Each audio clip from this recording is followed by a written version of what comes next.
New video of scenes last night from Liverpool, England. Crowds partying in the street just after last call and just before Liverpool came under tough new restrictions to try to slow a surge in COVID-19 in that country. Lots of disappointment on the part of health experts and of politicians looking at these pictures. But let's bring in Cindy Palm on all of this. Cindy, in Liverpool, the numbers are surging among the most worrisome spots in the country. And as a result, what are authorities saying and doing this morning?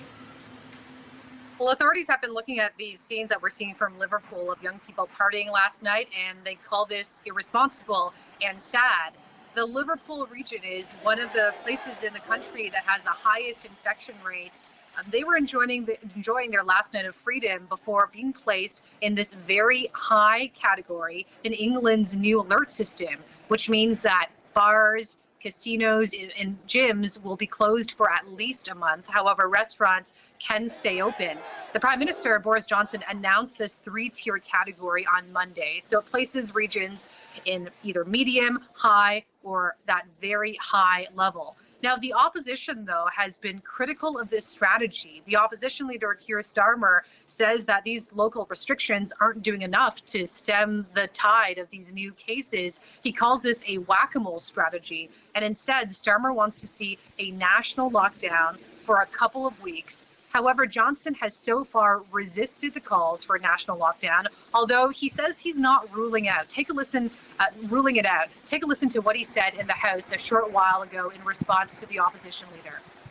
Let's try to avoid the misery of another national lockdown, which he would want to impose. I rule out nothing, of course, in combating the virus. But we are going to do it with the local, the regional approach that can drive down and will drive down the virus if it is properly implemented.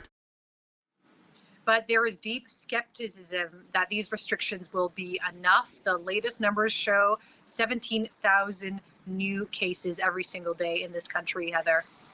And that's just England. What about other parts of the UK, Cindy?